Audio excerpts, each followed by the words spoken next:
In a quiet Indian village, surrounded by wheat fields and narrow mud roads, lived an 18-year-old girl named Emma.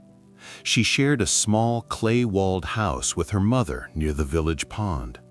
The house was simple, with a tin roof, a wooden door, and a small courtyard where sunlight entered each morning. The village moved slowly. People woke early, women gathered near hand pumps, men walked toward the fields with tired but steady steps, and at the center of village life stood the old pond. Everyone went there, everyone except Emma. She avoided the pond every day. To reach the fields or the market, she chose longer, dusty paths that hurt her feet but kept her away from that place. When neighbors asked why she walked so far, Emma smiled and said she liked walking. People believed her. She seemed strong, helpful, and always busy. But inside, Emma carried a quiet pain she never spoke about, a pain tied to that still water, a pain she had been running from for a long time. 1 year earlier, the pain Emma carried had begun in a single ordinary moment. Nora was not just her friend, she was like a sister. They grew up side by side, shared meals, secrets, and dreams, and spent countless evenings sitting by the pond after their work was done. That place had heard their laughter and held their silence.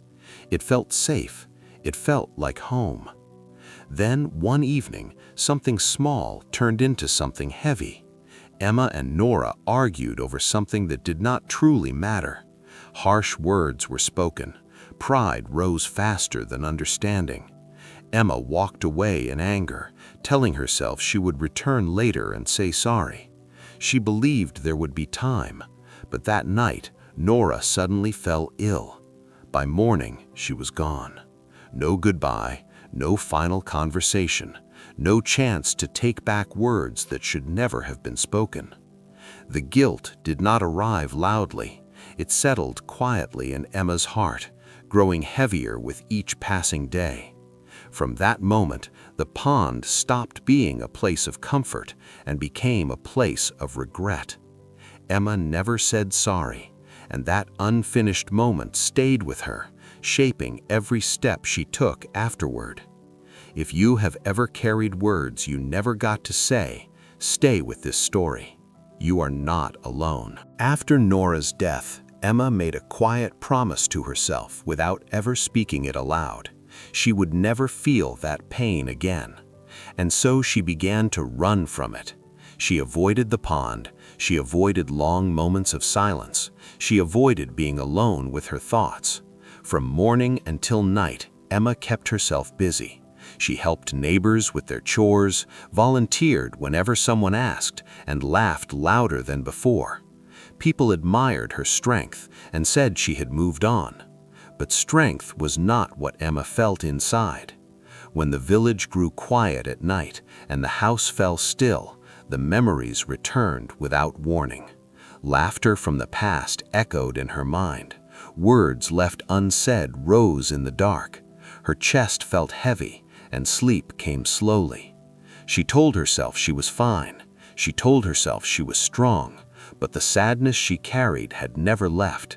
It only waited for the moments when no one was watching. Emma learned how easy it was to look healed while still hurting. The pain did not shout or demand attention. It stayed quiet and patient, and the more she avoided it, the more tightly it held her heart, reminding her that some wounds do not fade just because we refuse to look at them. One afternoon, as Emma kneaded dough in the quiet kitchen, her mother spoke gently without looking up. She asked why Emma no longer went near the pond. The question was simple, but it landed heavily. Emma answered quickly that she no longer liked the place. Her mother did not argue. She only said that sometimes we avoid places because they remind us of something we are not ready to face. Those words stayed with Emma. Her hands stopped moving. Her breath felt tight. Without another word, she stepped outside. That evening, dark clouds gathered over the village and rain began to fall. At first it was light, then heavy.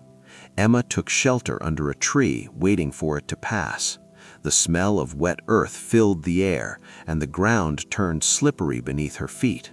Without realizing it, she walked forward.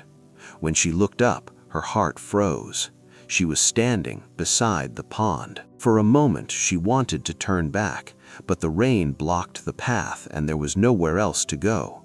Water rippled across the pond, and the sound of rain mixed with silence. Memories rushed in, laughter, voices, a familiar presence that was no longer there. Emma sat down, hugging her knees as tears mixed with the rain. For the first time in a year, she did not run.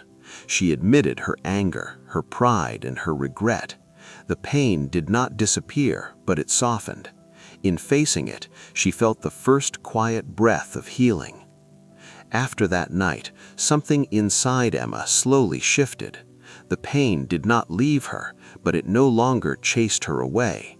She began to sit near the pond again, sometimes in silence, sometimes with tears, allowing herself to miss Nora without fear. The villagers noticed, but no one questioned her.